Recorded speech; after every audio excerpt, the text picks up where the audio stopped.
इस कहानी की लेखिका हैं वर्षा भारद्वाज। अब तक आपने सुना कि सभी दोस्त मंदिर में जाकर सुरक्षित हो जाते हैं। श्रवण के अंदर सिंघिया की आत्मा आ चुकी है जो किले की तरफ बढ़ रहा है। सभी दोस्त महारानी से नगर के विनाश का कारण पूछते हैं। महारानी उन्हें विनाश के कारण की कहानी सुनाती है। अब आगे।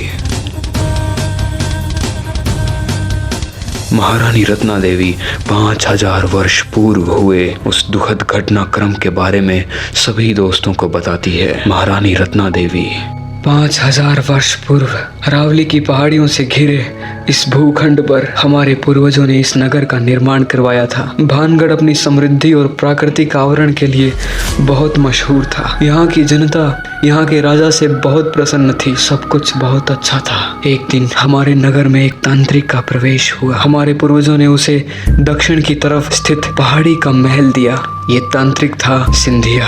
अपनी तंत्र विद्या में निपुण, अपने तंत्र से हमारे पूर्वजों के कई कार्य सिद्ध किए और ये हमारे पूर्वजों का विश्वास पात्र बन गया। एक दिन सिंधिया महाराज से मिलने आया। महल से लौटते समय उसकी कुदृष्टि हम पर पड़ी।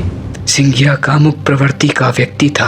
अगले पल जब महाराज ने अपने कार्य के लिए उसे बुलाया तो उसने बदले में हमें पाने का प्रस्ताव रखा। महाराज ने उसे राज्य से निष्कासित कर दिया और फिर कभी इस ओर न आने के लिए चेतावनी दी। सिंघिया अपनी वासना में इतना अंधा हो गया कि वो मुझे पाने के लिए प्रयत्न करने लगा। उसने अपनी तंत्र साधना से एक अभिमंत्रित भस्म तैयार की। एक रात जब नगर में मेला लगा था तो मेरी एक दासी मेरे लिए केश तेल लेकर आई थी। जब सिंघिया को ये पता चला तो उसने मौके का फायदा उठाया और अपने भस्म को जादू से उस तेल में मिला दिया। लेकिन हमें भी सिद्धियां प्राप्त थी। जब हमारी दासी वो अभिमंत्रित तेल लेकर हमारे सामने आई तो हम उसका षड्यंत्र समझ गए। हमने वो तेल उठाकर बाहर फेंक दिया। उस तेल पर अभिमंत्र था कि जिस पर भी वो गिरेगा वो उड़ाकर सिंघिया के पास ले जाएगा। लेकिन जैसे ही अभिमंत्रित तेल हमने बाहर फेंका वो शिला अभिमंत्र के कारण उड़कर सिंघिया के महल की तरफ जाती है। सिंघिया इस खुशी में कि उस शिला पर हम हैं अपनी बाहें खोल देता है और उस शिला के नीचे दब जाता है। मरते वक्त वो अपनी शक्तियों से हमारे नगर को शाप देता है। अपने नगर के लोगों को बचाने के लिए हमने रातों रात अपना नगर खाली करवा दिया। जो यहाँ बचे वो सब मारे गए और सिंघिया के बस में उनकी आत्मा हो गई। हम भी जीवित नहीं बचे, किंतु यही आत्मा बन अपने नगर की रक्षा कर रहे हैं ताकि उस पापी से निर्दोष लोगों को बचा सके। केवल हम ही उसका सामना कर सकते हैं, किंतु हमें भी किसी शरीर की आवश्यकता होगी।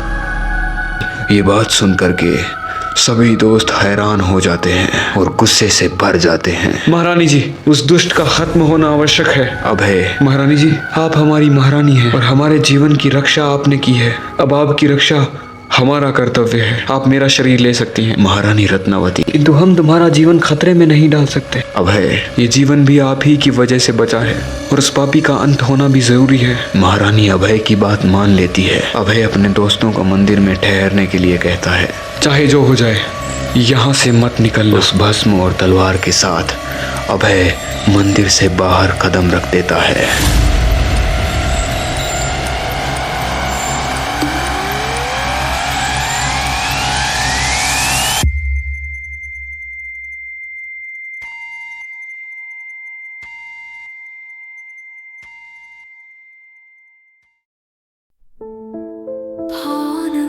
शापित है, माया जाल है, भूतों का ये महल है। दो पहलू समेटे अपने भीतर, दिन में एक शांत शहर,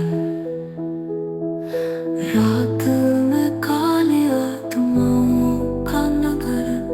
रात बिताने का मतलब है मौत तुम्हारी अटल है।